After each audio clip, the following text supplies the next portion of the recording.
These days, if you pay attention, you'll realize that our economy is moving towards a subscription model. Instead of buying something and owning it, we can subscribe to almost anything. For music, you don't need to buy CDs, you can just subscribe to Spotify. For movies, you don't need to buy tapes or VCDs or DVD anymore, you can subscribe to Netflix, Amazon or Disney. Do you know that you can even subscribe to shavers? You don't need to buy shavers every week, but rather pay a flat fee, and every 2 weeks, the company will send a pack of new shavers to your house. Oh. And now, one of the new subscriptions that's being introduced into the market is car subscription. We're so accustomed to this idea of buying a car, and right now with car subscription being introduced into Malaysia, people are wondering, is it really better than hire purchase, buying a car yourself? Or is car subscription actually better?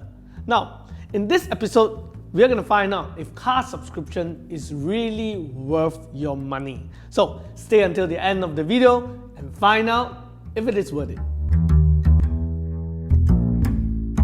Hey guys, welcome back to Mr. Money TV. If today is your first time watching my channel, do subscribe to my channel to learn more about money. Turn on the notification so you get notified whenever I upload a new video. And in this channel, I'm going to share with you all about managing money and investing money and learning about money in Malaysia or Asia. At the same time, if you enjoyed my video, do help me by clicking the like button below, because that would really help me with the YouTube algorithm to grow my channel. So do click the like button, subscribe to my channel and turn on the notification. Although car subscription is a rather new concept in Malaysia, but in Europe or in US, it has been there for quite some time. And based on a study that was done by Forbes, it is projected that by 2025 or 26, vehicle subscription programs could account for nearly 10% of all the new vehicle sales in US and Europe. So it is not surprising to think that one day the Asian market will follow the trend, right?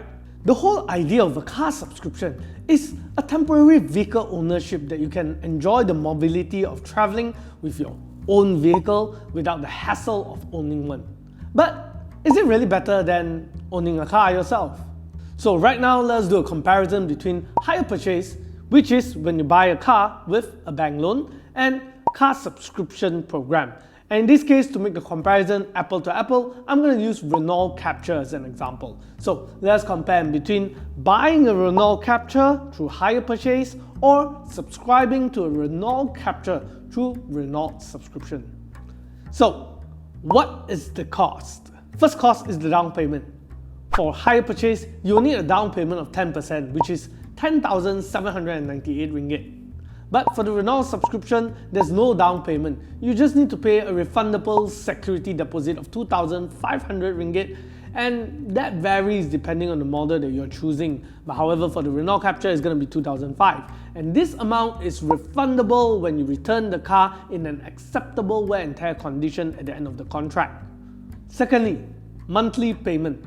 For hire purchase, it's an installment of 1,399 ringgit per month. But for the Renault subscription, it's 1,299 ringgit per month with a 2 years fixed plan. However, your mileage will be capped at 20,000 kilometers per year. If you think that you're going to need more mileage and you're going to exceed that, you just need to top up another 200 ringgit monthly if you're going to exceed 20,000 kilometers of mileage per year. So if you're a heavy driver, you may need it, but if you're not, then you don't need it. You can actually just use 1,299. The third cost is car insurance. For hire purchase, you will need to pay the car insurance, which in this case, it will cost you about 1,400 ringgit a year for the car insurance. That is if you have 55% NCD. However, if you don't and your NCD is zero, it will likely cost you about 3,000 ringgit a year for car insurance. But for the Renault subscription, the car insurance cost is already included under the monthly fee. Therefore, you don't need to bear any cost for the car insurance. Then, road tax. For hire purchase, because you own the car, you will need to pay the road tax, which is about 90 ringgit a year. But for Renault subscription, it's going to be covered under their monthly fee. The next cost is regular service fee. If you're to buy the car yourself through hire purchase, you will need to send your car in for service as you use the car, right? I think we're all familiar with that, and you will need to pay yourself because you own the car. But for Renault subscription, it is again covered under a monthly fee, so you don't have to pay for the regular maintenance and servicing fee for the car because you don't exactly own the car, you're just subscribing to the car. Then the wear and tear costs. For hire purchase, which means you own the car, you will need to bear the additional cost of wear and tear all by yourself. But for the Renault subscription program, you could opt to top up 100 ringgit monthly to cover all the wear and tear expenses. So, as we can see, for the traditional ownership of a car, which is hire purchase, the initial cost to own a vehicle is a higher down payment, plus insurance, plus road tax, which all these will come up to about 12,288 ringgit. But if you were to choose for a Renault subscription, like a 2 years plan, all you need is 2,500 ringgit of upfront security deposit, which you will usually get it back in full when your subscription ends, unless your car is badly damaged. So the initial cost for Renault subscription is a lot more cheaper than a hire purchase, which is owning a car yourself. Well, some people may ask, but what about when you sell the car? Because with hire purchase, you own the car, so at least when you sell the car, you can get the money back, right? Now, let's see. Usually for any car, the depreciation is the biggest loss. First year, depreciation will be at least 20%, and then the following year by at least 15% per year. That's why people say it's not worth it to own the car, right?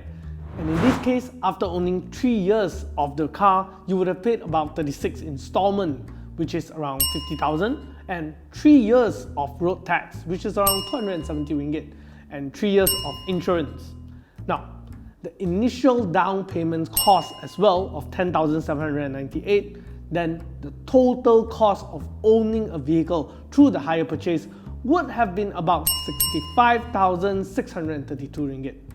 But for the car subscription, the total cost would have been 36 months of car subscription fee, which is 46,764 ringgit. Since the deposit would be returned to you when you return the car to Renault, it should not be considered a cost. Well, unless you badly damage the car, right?